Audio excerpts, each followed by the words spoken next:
Nous sommes en route vers le commissariat de police, et pour cela nous traversons les anciens quartiers d'une capitale qui ne nous a pas encore dévoilé tous ses secrets. Hyperbore, la fiction et l'utopie, jour 6. C'est chiant, on a vraiment peu de choses à propos de cet événement d'il y a 19 ans, un événement sans précédent en Hyperbore. Le premier criminel hyperborien. On a pu en grappiller un fragment dans notre zapping, mais Teresa a coupé le JT alors que ça devenait intéressant. Elle n'était pas très portée sur l'actualité, aussi bien aujourd'hui qu'au moment de ce raz-de-marée qui a littéralement emporté les foules hyperboriennes.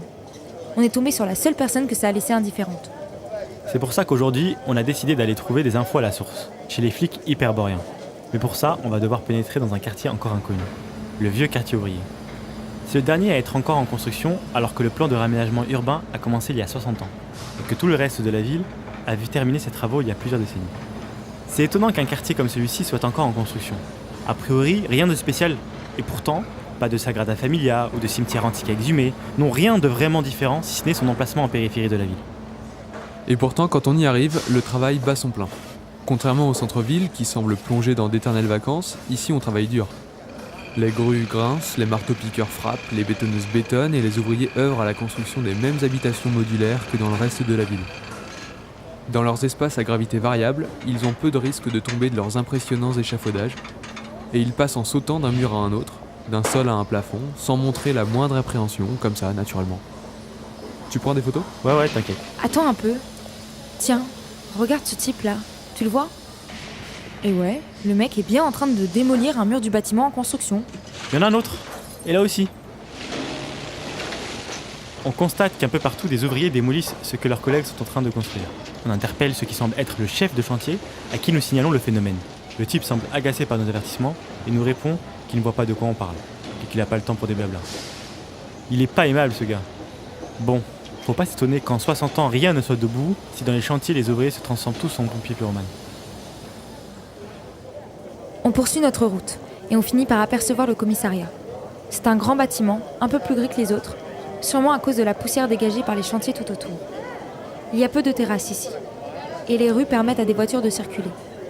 Mais en fait, de voitures, il n'y a qu'une dizaine d'épaves, toutes garées en épi devant le bâtiment, rouillées et sans pneus. Sous leurs essuie-glaces, des liasses de contraventions, qu'une pervenche en faction continue à fournir, là, devant nos yeux. Pas ému plus que ça par le fait que visiblement, ces voitures ne sont à personne. On passe près d'elle, qui nous toise de ses petits yeux de fouine. On sent bien qu'elle pourrait nous coller une amende pour peu qu'on reste trop longtemps sur son trottoir. En entrant dans le commissariat, on n'est pas tellement dépaysé. Un accueil, des flics derrière et une salle d'attente vide. On retrouve cet ennui qu'on avait ressenti dans l'II, l'Institut de l'image des Archives nationales. Au guichet, on reconnaît le flic de la manifestation de l'autre jour. Salut les jeunes!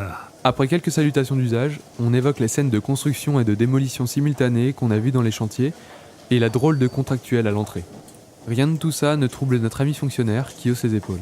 Vous savez, ici, on n'est pas très fiers d'avoir autant de travailleurs. À la capitale, oui, je dis la capitale, parce qu'ici, vous savez, c'est un peu la banlieue, hein. À la capitale, ils n'ont pas besoin d'autant de travailleurs. Le travail, c'est pas important. Alors nous, on le dit pas trop. Mais les gars qui bossent, ils aiment ça, ils sont fiers de ça. Et ils n'ont pas envie qu'on leur enlève leur travail. Et pourtant, ils le démolissent, ce travail. Ça, c'est une question de point de vue, hein. Vous leur demandez et ils vous disent qu'il n'y a pas d'évolution. Qu'est-ce que vous croyez qu'ils feront quand le quartier sera terminé et qu'il n'y en aura plus aucun à construire ? Alors, ils démolissent pour pouvoir continuer à construire ? Je vous l'ai dit. Pour eux, c'est pas de la démolition. Mais on peut dire ça, oui. Et la dame dehors ?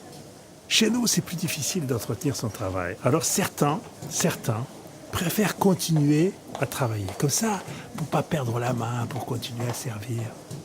On pourrait bien se créer des criminels, hein. Mais on n'est pas fou à ce point, Justement, à propos de ça, on évoque devant lui cet extrait de journal télévisé dans lequel on parle de ce criminel. Le flic se rappelle bien de l'affaire. Un gros truc. Plus pour combler l'ennui que par réel engagement pour notre cause, il nous amène à un petit bureau. Ils sont pas trop à jour technologiquement. Et certains fonctionnaires travaillent encore sur des écrans.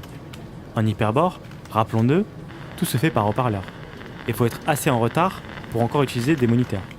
Le flic semble en fait avoir un grade assez élevé et il congédie sans ménagement un de ses subordonnés pour lui emprunter son écran. Il ne reste presque plus rien du dossier qui a été détruit après la mort du criminel. Des rapports d'enquête, perquisitions, interrogatoires, procès, rien ne reste, hormis la mémoire. Et c'est ce que cherche notre flic. Après quelques minutes de laborieuses recherches, il les a trouvées. Des vidéos amateurs tournées par des voyous lors de la soirée d'échauffourée qui a suivi l'annonce de la peine de mort. La sauvegarde de ces vidéos, on la doit à la faculté de certains de ces délinquants de ne pas se faire prendre, ce qui a empêché la police de fermer leur dossier. Donc, pas de réel document officiel, mais un ensemble chaotique de vidéos de la foule et de ces jeunes, à un moment où l'histoire a fait une brusque réapparition dans les rues de ce pays. La fin d'un criminel et le début d'une nouvelle ère pour Hyperbore.